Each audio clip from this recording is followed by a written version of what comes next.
Prevalecer como família é um dos grandes desafios no tempo em que nós estamos vivendo. E eu queria dizer que isso acontece por 3 razões.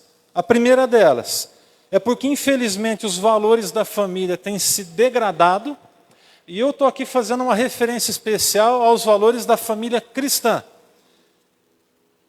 Os valores da família cristã, eles estão sendo degradados. Em alguns ambientes chamados cristãos, já não mais se vê a família como o projeto inicial de Deus. Quando eu falo família, é aquela família constituída por Deus, formada por um homem, por uma mulher e filhos.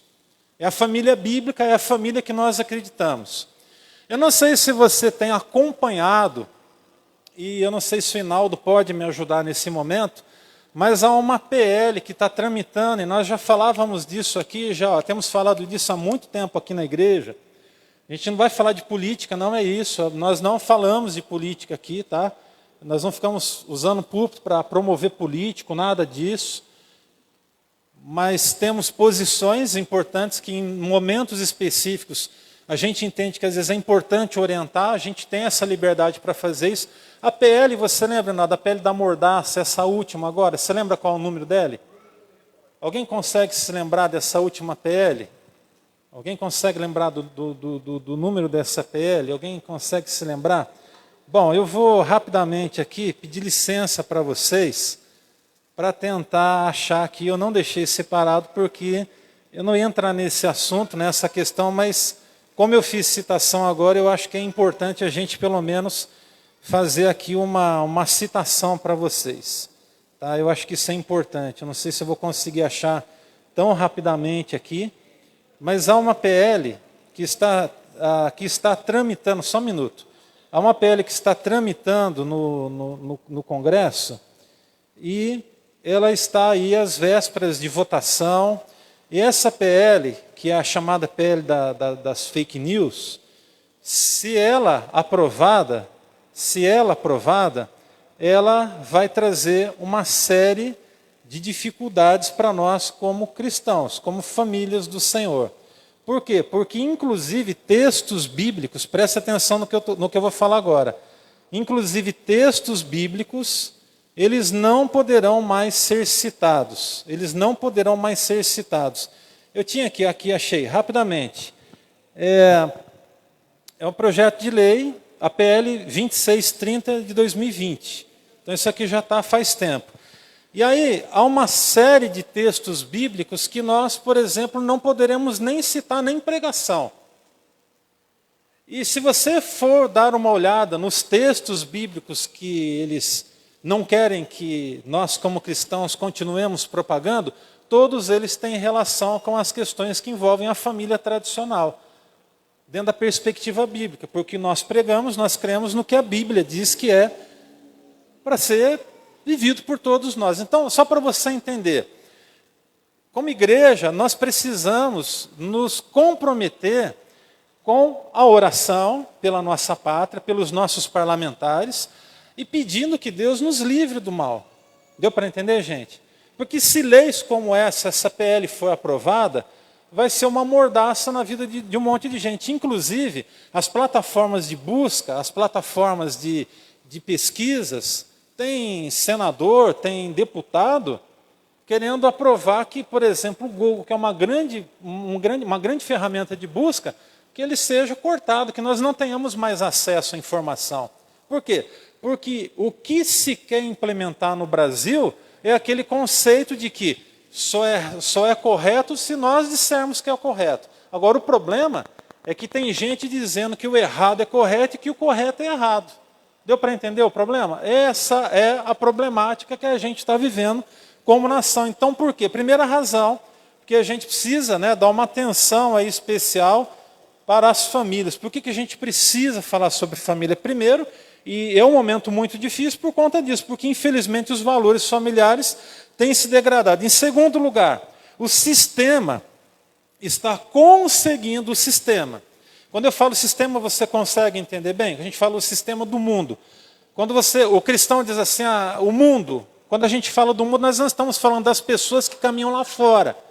Nós estamos falando de um sistema que é gerido no trono de Satanás e que, infelizmente, ele alcança o coração das pessoas e faz com que os valores eternos, os valores bíblicos, eles sejam deixados de lado. Então, observe, o sistema está conseguindo incutir na mente de muitos que os verdadeiros valores familiares são ultrapassados.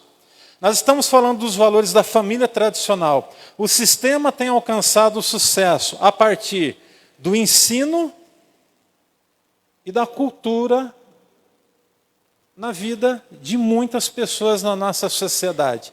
Você manda um filho para a faculdade hoje, você tem que acompanhar. Porque se você não tomar cuidado, seu filho vai apostatar, ele vai abandonar a fé cristã. Porque o mundo como se vive hoje é um mundo que vai na contramão das coisas de Deus e são pessoas que não têm nenhum temor de Deus. Gente, é óbvio que nós não estamos generalizando. Graças a Deus pelas instituições de ensino sérias nesse país, que ensinam o que é correto, ensinam o que é justo, ensinam... Né, existem ainda pessoas que têm esse cuidado. Né? Uma terceira coisa, eu acho que essa aqui é uma das mais difíceis para nós como cristãos. Porque no meio cristão, as famílias, a partir do liberalismo teológico, estão se abrindo para a degradação dos valores familiares. Enquanto eu ainda acho que posso falar, não sei. Algumas igrejas já estão se abrindo para o casamento homoafetivo. Nós não estamos aqui criticando quem fez essa opção de vida. Nós recebemos pessoas nessa condição aqui, do jeito que elas estão. Mas nós queremos caminhar junto para que essas pessoas possam entender que esse não é o parâmetro de Deus. É isso, deu para entender? Observe, até falar dessa forma com que eu estou falando, hoje eu já estou correndo risco. É muito sério, o momento que a gente vive como nação é muito delicado. Então, em resumo, o que está acontecendo hoje? O que é certo passa a ser errado e o que é errado passa a ser o certo. Por conta do quê? Do relativismo, do liberalismo teológico. Quando a gente fala agora desse contexto de igrejas, a gente tem visto assim coisas muito, muito, muito estranhas. Gente, a gente está falando de coisa que está aí para todo mundo ver. Nós estamos falando de professores que, para ensinar sobre sexualidade, eles sentam em volta de crianças e uma mulher simplesmente fica pelada na frente deles, de crianças de 5, 6 anos de idade, mostrando a sua sexualidade, para explicar. O que querem fazer com os nossos filhos com isso? Eles querem incutir na cabeça deles que eles são livres e que isso não tem problema nenhum. Algumas escolas nos Estados Unidos, por exemplo, eles estão liberando agora cultos satânicos dentro das escolas e as crianças estão sentadas em volta daqueles desenhos ritualísticos próprios do xamanismo, né? E estão cultuando literalmente a Satanás. Inclusive o nome de Satanás está sendo divulgado em alto e bom som e crianças estão adorando a ele. Gente, isso tudo a gente sabe que é o preparo para o reinado do anticristo. Nós sabemos disso. Então, por isso que as coisas estão acontecendo na velocidade com que nós estamos vendo. E nós que estamos aqui, nós precisamos estar preparados para a qualquer momento sermos arrebatados. Nós sermos recebidos pelo Senhor nas nuvens. Os mortos em Cristo vão ressuscitar primeiro. Depois nós, os que estivermos aqui, seremos arrebatados para nos encontrar com o Senhor nos ares. Mas enquanto aqui estivermos, nós precisamos valorizar e fortalecer os valores da família tradicional. Ainda vou continuar usando essa palavra enquanto eu puder. E se em algum momento, por alguma razão, eu tiver que ser penalizado por isso, a gente não vai poder deixar de falar a verdade. Amém, gente? Nós somos uma igreja que acredita na palavra de Deus. A Bíblia diz para nós a respeito de si mesmo, que ela é lâmpada para os nossos pés e luz para o nosso caminho. E vai ser assim até o final da nossa vida nessa terra, em nome de Jesus. Nós vamos continuar crendo. Nós cremos na inspiração das Escrituras Sagradas. Toda a Escritura é divinamente inspirada por Deus, útil para a correção, para o ensino, para que o homem de Deus seja instruído e perfeitamente alinhado, ajustado, em consonidade em sintonia com a palavra de Deus. Bom, nós não estamos aqui para falar de famílias perfeitas, mas de famílias que caminham para buscar bons valores e buscam se fortalecer. E a gente vai se deparar nessa noite com a família de um homem chamado Eucana, esposo de Ana. Abra sua Bíblia então, por favor, é uma mensagem mais voltada para um texto específico nessa noite. Você vai abrir a sua Bíblia no livro de 1 Samuel, tá bom? Abra lá em 1 Samuel, capítulo 1, 1 Samuel, capítulo 1. O texto conta para nós a história de um homem chamado Eucana com a sua esposa Ana, e ela tinha uma perseguidora chamada Penina. Essa mulher era um embaço na vida dela, misericórdia. Era uma tribulação, vocês vão entender por que era. 1 Samuel, a partir do capítulo 1, verso 1, diz assim: havia certo homem de Ramataim, Zufita, dos montes de Efraim, chamado Eucana, filho de Jeroão, neto de Eliú e bisneto de Tou, filho do Efraimita Zufi. Ele tinha 2 mulheres. Não precisa ter só uma, meus irmãos, presta atenção. Vai querer ter 2. Aí, B.O. está feito, vai vendo. Na perspectiva bíblica daquele tempo, era uma coisa meio que normal, né? A gente pensa a questão de cultura, tal, mas não era o plano de Deus. Todos os dias, olha só, o texto vai dizer que ele tinha 2 mulheres, uma chamava Ana e a outra Penina. Penina tinha filhos, Ana, porém, não tinha. Então esse era o problema agora da comparação. Todos os anos esse homem subia da sua cidade a Siló para adorar e sacrificar ao Senhor dos Exércitos. Era um homem temente a Deus. Lá, Rofini e Finéias, os 2 filhos de Eli, eram sacerdotes do Senhor.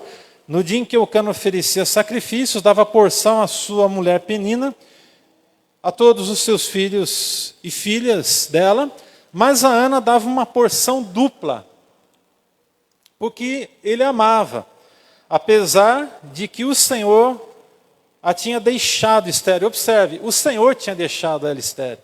Detalhe. E porque o Senhor a tinha deixado estéril, sua rival a provocava continuamente a fim de irritá-la. Então esse negócio de gente querer ficar atazanando a vida dos outros remonta à época bíblica. Você está vendo aqui. A Bíblia diz que uma irritava a outra, né? Eu fico tentando imaginar essa cena, né? Essa briguinha das rivais ali. Coisa doida, né? E o texto vai dizer o seguinte, continuando aqui, eu parei no verso 7. Isso acontecia ano após ano. Sempre que Ana subia à casa do Senhor, sua rival a provocava, e ela chorava e não comia. Eucana, seu marido, lhe perguntava: Ana, por que você está chorando? Por que não quer comer? Por que está triste? Será que eu não sou melhor do que 10 filhos? Camarada, acho que ele se garantia, né? Eu sou homem, sou teu maridão, eu não sou melhor do que 10 filhos para você? Certa vez, quando terminou de comer e beber em Siló, estava o sacerdote ali sentado numa cadeira, junto à entrada do santuário do Senhor. Ana se levantou e, com a alma amargurada, chorou muito e orou ao Senhor. E fez um voto, dizendo: ó Senhor dos Exércitos, se tu deres atenção à humilhação de tua serva, te lembrares de mim e não te esqueceres da tua serva, mas lhe deres um filho, ela queria um filho homem, então eu o dedicarei ao Senhor por todos os dias da sua vida, e o seu cabelo e a sua barba nunca serão cortados. Esse aqui é chamado de voto de nazireado, voto do nazireu. Eles não podiam beber vinho, bebida alcoólica nenhuma. Não podia passar lâmina no rosto, no corpo. Eram pessoas consagradas. Enquanto ela continuava a orar diante do Senhor, ele observava a sua boca. Como Ana orava silenciosamente, seus lábios se mexiam, mas não se ouvia a sua voz. Então ele pensou que ela estivesse embriagada. e lhe disse: até quando você vai continuar embriagada? Abandona o vinho. Ana respondeu: não se trata disso, meu senhor. Eu sou uma mulher muito angustiada, não bebi vinho, nem bebida fermentada. Eu estava derramando a minha alma diante do Senhor. Não julgues a tua serva, uma mulher, como uma mulher vadia. Estou orando aqui até agora por causa da minha grande angústia e tristeza. Eli respondeu: vá em paz, e que o Deus de Israel lhe conceda o que você pediu. Ela disse: espero que sejas benevolente para com a tua serva. Então ela seguiu o seu caminho, comeu, e o seu rosto já não estava mais abatido. Verso 19. Na manhã seguinte, eles se levantaram e adoraram o Senhor. Então voltaram para casa em Ramá. Eucana teve relações com a sua mulher Ana, e o Senhor se lembrou dela. Assim Ana engravidou, e no devido tempo deu à luz a um filho, e deu-lhe o nome de Samuel, dizendo: eu o pedi ao Senhor. E nós temos um dos principais profetas da história bíblica, o profeta Samuel, um homem extraordinário. Alguém que vai assumir agora o lugar de Eli dentro de alguns anos, inclusive dos filhos de Eli, que serviam ao Senhor de qualquer jeito. E Deus então nos coloca diante dessa história nessa noite, desse trama, dessa situação onde nós temos uma mulher amargurada, outra que irrita a ela por conta dela não ter filhos. E assim nós vamos destacar algumas coisas importantes aqui. Bom, eu queria olhar um pouquinho para esse texto nessa noite e tirar algumas lições para mim e para você, porque mesmo com essas lutas acontecendo, nós vemos que essa família é uma família que prevaleceu em meio às provas.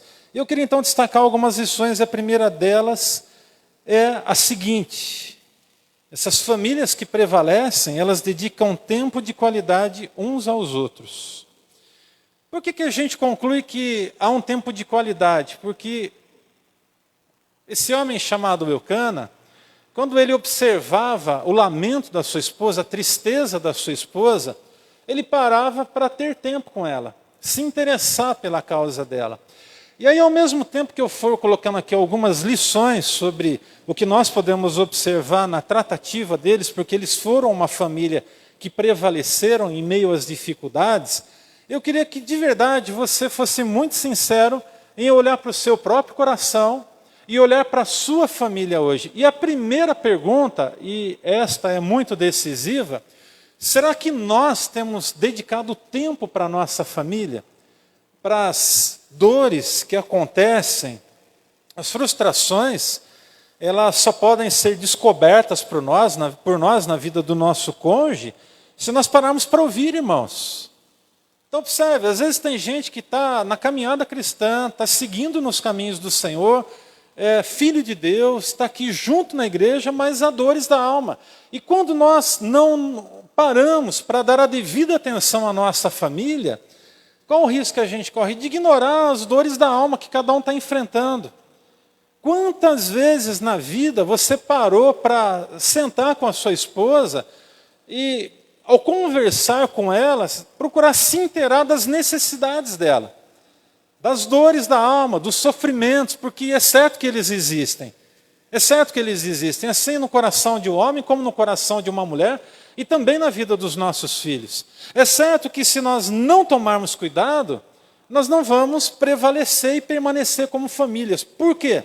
Porque se nós não dedicarmos tempo um para o outro, as outras pessoas vão dedicar tempo para os nossos. E aí eu acho que há um grande perigo. Há pessoas que hoje possam estar aqui nessa noite ouvindo essa palavra através da internet e que estão passando por um momento muito delicado, onde não têm tido a devida atenção do seu cônjuge. Deixa eu te falar uma coisa, isso é perigoso. Eu espero que você dê muita atenção para a sua esposa e muita atenção para o seu esposo. O fato de você não dar atenção para o seu cônjuge ou dar atenção para o seu filho, você está abrindo uma porta muito perigosa e pessoas lá fora, que não são enviadas do Senhor, podem observar que o seu cônjuge tem aí algumas necessidades, quem sabe começando com a questão da atenção, e aí eles vão receber a devida atenção e o laço pode estar aí. Eu me lembro de muitas situações que eu pude acompanhar ao longo da minha vida pastoral, e eu digo isso com toda a tristeza. Eu me lembro de situações onde dentro da casa o diálogo já tinha cessado, as brigas eram constantes, as dificuldades eram inúmeras, e uma das principais coisas que faltavam era um bom diálogo. E por conta do bom diálogo faltar dentro da casa, sempre havia alguém para dar a devida atenção para aquele que queria e que estava se sentindo fragilizado. Me permitam abrir um parênteses aqui agora, e eu não estou generalizando com essa minha palavra, mas em linhas quase que gerais. Geralmente mulheres das quais os seus maridos não estavam lhe dando a devida atenção, e lá fora achavam um homem ou alguém que paravam para escutar, simplesmente para escutar. Porque, observe, as pessoas do nosso convívio secular lá fora, elas nos observam, elas observam. E há pessoas que têm um tato todo especial, porque ela não está preocupada com o seu bem-estar em si. Ela está preocupada com o bem-estar dela, e se ela puder tirar alguma vantagem da tua vida, então ele vai tirar. Gente, no mundo é desse jeito, você precisa entender.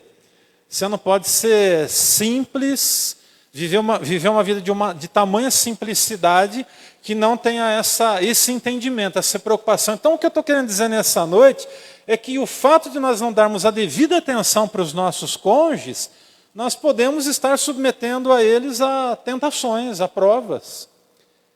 Eu não vou entrar em muitos detalhes aqui, até porque nós não estamos no ambiente mais reservado de casais, mas há casais que um ou outro já não dá mais a devida atenção nas questões da intimidade para o outro.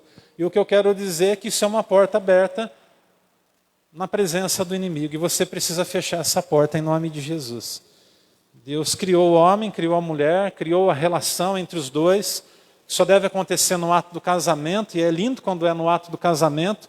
E quando um ou outro começa a se privar ou a privar o outro, se não for por mútuo consentimento, isso pode trazer problemas muito sérios. Então, para pensar um pouquinho.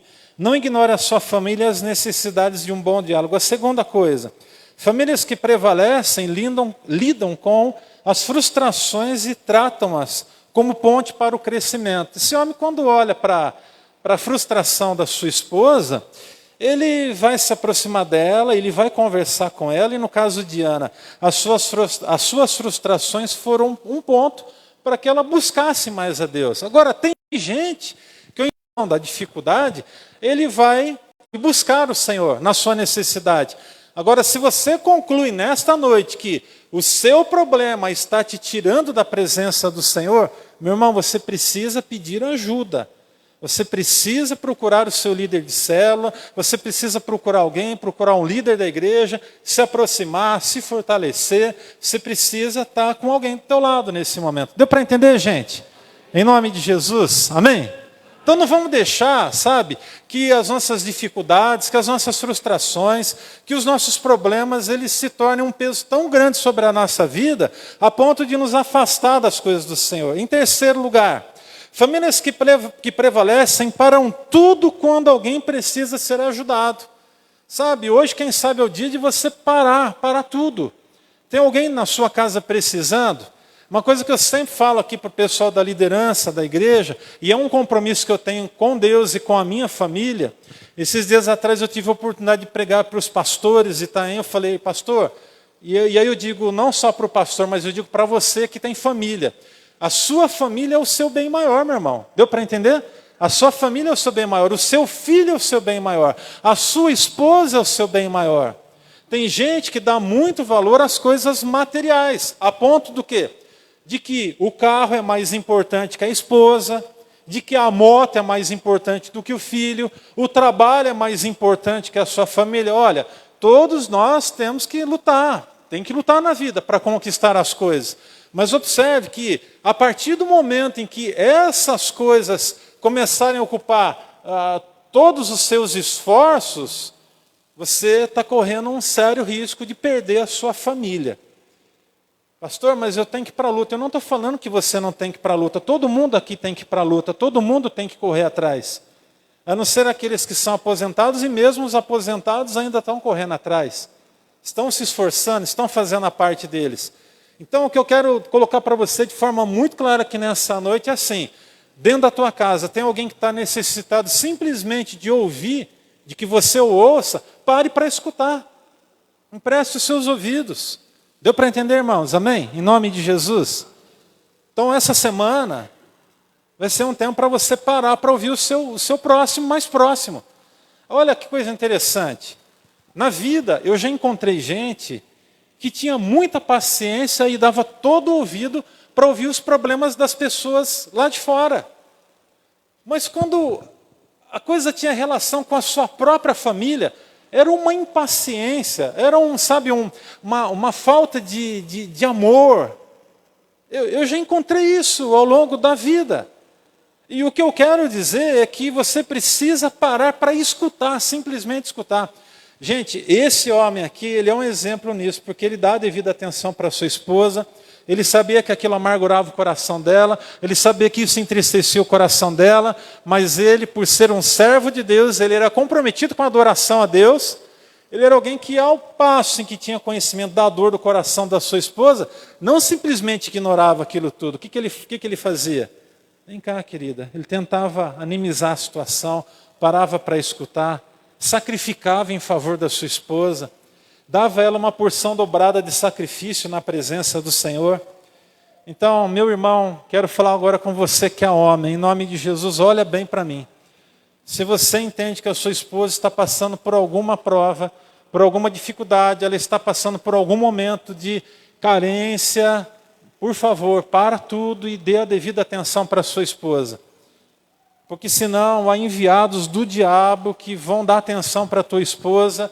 Eu não estou aqui, pelo amor de Deus, falando nada contrário à família, mas a gente sabe muito bem que é desse jeito. Sim ou não, irmãos? Sim ou não, irmãos? Nós sabemos que é assim. Então dê a devida atenção para a sua esposa, cuide da sua esposa, dê o carinho devido para a sua esposa. Como que você está tratando a sua esposa, irmão? Você está tratando com zelo, com amor, com respeito, ou trata a tua esposa de qualquer jeito? Sabe, você, com um bom conhecimento bíblico que tem quem sabe, né, deixa de amar como deveria amar. E como é que a gente tem que amar o nosso cônjuge? A referência é essa. Inclusive, esse é um dos textos que está lá na PL, que querem tirar fora. Cristo é o cabeça da igreja, assim como o marido é o cabeça da mulher, ele deve amá-la a ponto de dar a sua própria vida por amor a ela. Então, o amor que o homem tem que ter pela sua esposa é um amor sacrificial, sim.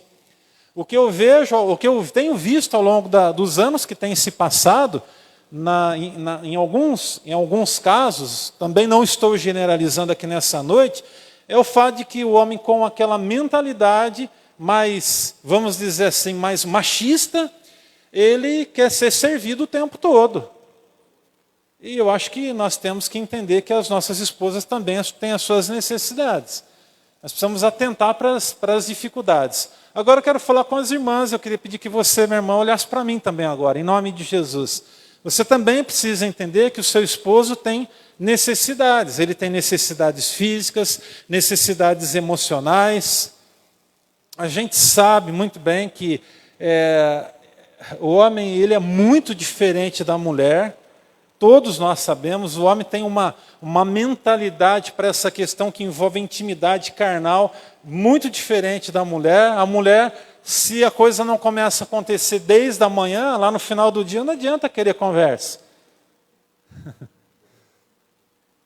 Mas, cabeção acorda de manhã, meio virado no giraia, trata a mulher daquele jeito, aí no meio do dia, manda um torpedo, não é nem uma mensagem, né? Manda um torpedo lá para ela, um WhatsApp, daquele jeitão, né? Um negócio, muito amor para dar.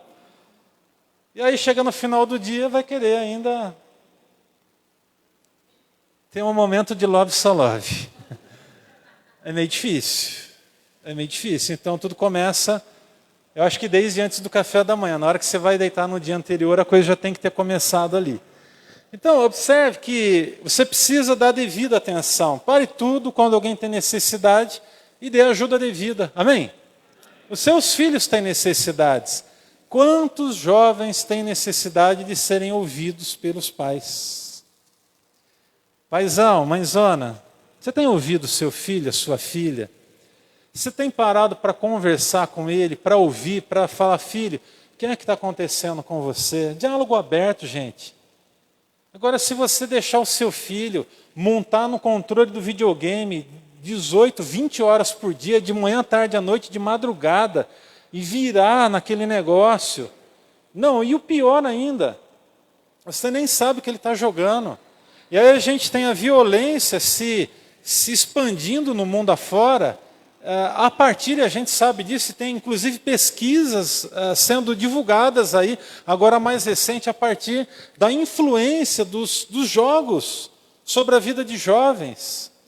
E a gente simplesmente acha normal um filho entrar dentro do quarto e ficar lá 5, 6, 8, 10 horas jogando videogame. Irmão, pelo amor de Deus. Pai, mãe, abre os seus olhos enquanto há tempo. Aí de repente você que é jovem está falando assim, pastor, mas eu também jogo. Um jovem casado, né? Um rapaz, uma moça, sei lá, você tem uns quarentão, ou quem sabe até um pouco menos, um pouco mais, e gosta também. Olha, saiba pautar, não tem problema gostar. Eu gostava de games. De vez em quando eu vou na casa de alguém liga lá, a gente brinca um pouco, não tem nenhuma dificuldade.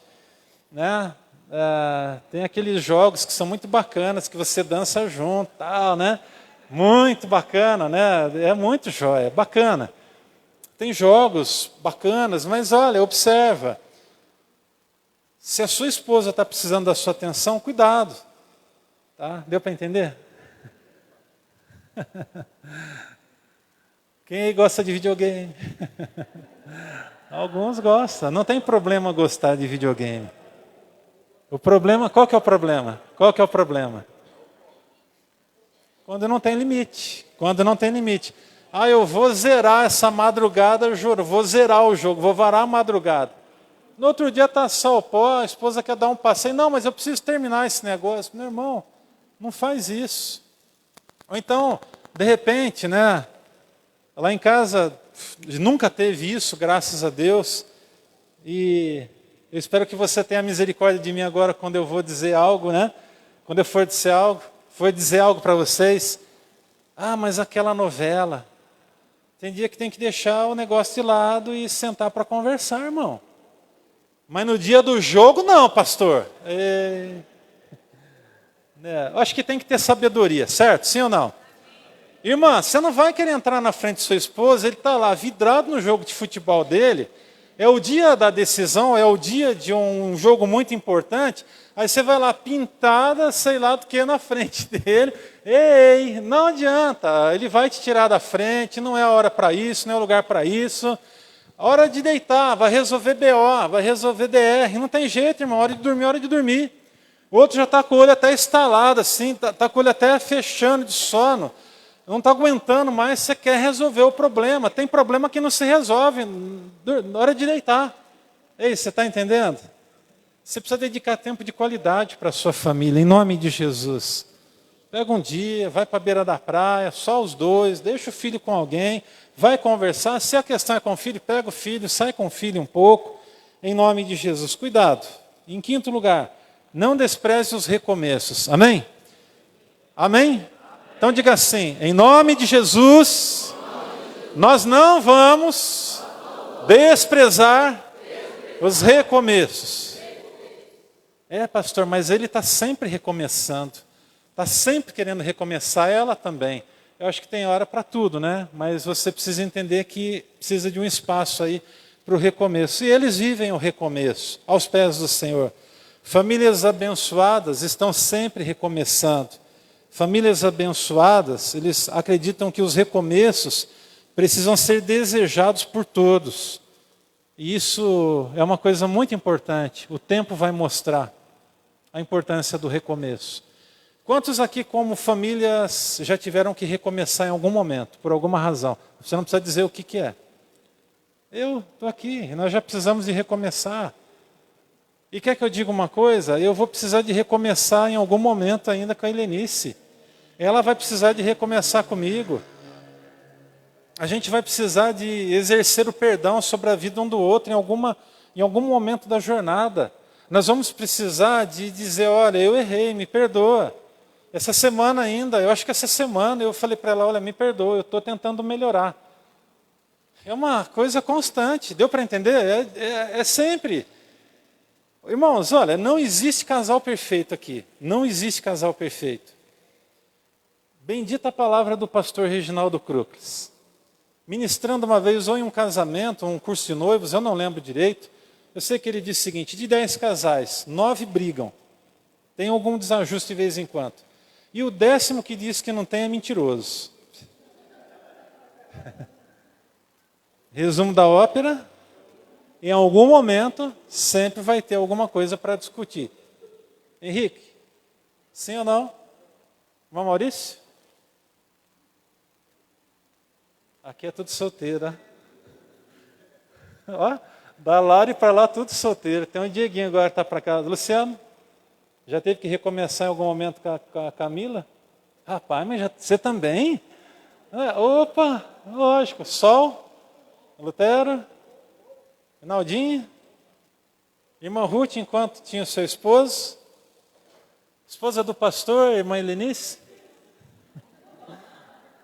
Ela disse com certeza. E a gente fecha essa noite por aqui. Estou brincando, gente. Em quinto lugar, vamos para o próximo ponto. Famílias que prevalecem andam com Deus, aprendem de Deus e dedicam-se a Deus. A adoração em família preserva contra as quedas. Amém? O que vai te dar imunidade espiritual contra os ataques é o fato de você estar junto com a sua família na presença do Senhor. E isso é fantástico. Famílias que prevalecem fazem da adoração seu estilo de vida. Amém? Seja assim na sua casa. Amém? Seja o seu estilo de vida adorar. Você consegue ver a adoração na vida deles? O tempo todo estão lá adorando. Diz o texto aqui que de ano em ano ele subia para adorar a Deus, para sacrificar ao Senhor, junto de toda a sua família. Gente, por último aqui, e eu quero que você preste agora muita atenção nisso. Famílias que prevalecem colocam os bens materiais no devido lugar. Eles nunca são mais importantes do que a própria família. Esse camarada era tão desprendido das coisas que ele sacrificava a Deus mesmo junto com a sua família. Eles eram fiéis a Deus, eles sacrificavam o que eles tinham na presença do Senhor. Alguém com um coração desse jeito aqui é alguém que consegue entender que o bem material tem o devido lugar. E na sua vida, o seu bem material precisa ter o devido lugar. Porque senão, como eu disse, o seu bem material pode se tornar mais importante do que o seu cônjuge. Quando os bens materiais ocupam o lugar errado, o afastamento é uma questão de tempo. Escute o que eu estou te dizendo. Quando você valoriza mais o ter do que o estar na presença do Senhor, não, eu estou buscando a Deus porque eu quero ter um carro novo. Eu estou buscando a Deus porque eu quero ter uma casa nova. Olha, você não deve buscar a Deus por isso. Diferente do que algumas pessoas dizem quando pregam sobre a teologia da prosperidade, é que você não vai ouvir isso. Eu acredito que os crentes podem ser prósperos, podem buscar uma vida de prosperidade, devem buscar uma vida próspera, mas eu não acredito que os nossos bens são maiores do que qualquer outra coisa. Inclusive, nós não podemos sacrificar a nossa adoração, a nossa rendição na presença do Senhor em função de. Tá? Eu sei que tem gente, por exemplo, que agora não está aqui porque tem que estar trabalhando. É devido. O irmão pediu, ele precisa de um serviço, ele precisa trabalhar. Nós temos alguns irmãos nessa condição. Né? E graças a Deus pela porta de trabalho.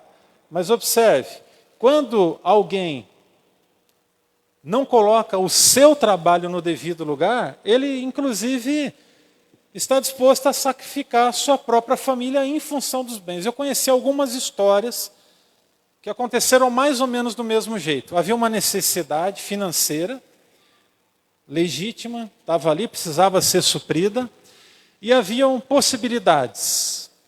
Haviam possibilidades de ganhos mais baixos, mas que possibilitavam o fato da família estar junta, estar unida, permanecer unida. E existiam possibilidades da família ter que se separar por um determinado tempo, só que os ganhos seriam muito mais elevados. Algumas pessoas que seguiram o caminho, olhem para mim por favor, que seguiram o caminho de buscar os bens materiais de forma mais rápida e sacrificaram o fato de não estar com a sua família 1, 2 anos adiante, a grande maioria das pessoas que eu conheci, seus casamentos não prevaleceram, infelizmente. Eu estou falando de gente que recebe uma oportunidade de trabalho num outro país. Em uma outra cidade ele tem que ficar ou a semana inteira fora, ou o mês inteiro fora, ou 6 meses fora. Ah, não, mas a gente vai se comunicar. Olha, que você possa medir bem e saber aonde é que você está colocando o seu pé, porque isso pode ser a ruína de muitos casais, como infelizmente eu vi. Ninguém me contou. Eu lembro de uma situação de uma irmã muito querida, que o esposo dela foi para o Japão. Ele tinha descendência japonesa, ele foi para o Japão. Só que ele foi sozinho. E aí ele ficou lá 1 mês, 2 meses, 3 meses, 1 ano. Voltou no final do primeiro ano, depois voltou de novo para lá. E eles ficaram assim, aí já não veio mais 2 anos, alguma coisa assim. Ele constituiu uma outra família lá. E aí ele deixou a sua esposa aqui. O que eu quero dizer é que a família precisa estar junta, precisa estar unida. E se nós temos que sacrificar alguma coisa para manter a nossa unidade, a minha singela sugestão é: permaneça ao lado da sua esposa, permaneça ao lado do seu esposo, mesmo que isso possa custar um pouco para vocês num primeiro momento. Não se esqueça de uma coisa que eu vou dizer agora. Quando nós nos comprometemos em cuidar um do outro, nós podemos contar com a graça e benevolência de Deus, que suprirá as nossas necessidades e que no tempo oportuno abrirá as portas necessárias para o bem-estar de ambos, em nome de Jesus. Amém? Você precisa buscar uma vida melhor para a sua família? Com toda certeza. Mas cuidado com o que você está pensando em sacrificar. Quando a gente lê esse texto, a gente vê um homem e a sua família toda indo junto para adorar ao Senhor. Ele não ia sozinho, ele levava a sua família, ele se preocupava com a sua família. É lógico que eu não estou sendo radical aqui, a ponto, por exemplo, de se Deus te abençoar com uma viagem, e de repente só você puder ir, que você vai desprezar essa oportunidade. Deu para entender? Eu estou falando de uma situação que vai ficar assim permanente, ou vai se estender por 6 meses, ou por, sei lá, 1 ano, 2 anos. Isso é muito perigoso. Eu queria fechar essa palavra dizendo o seguinte, que o Senhor quer restaurar famílias aqui nessa noite. Eu vou repetir.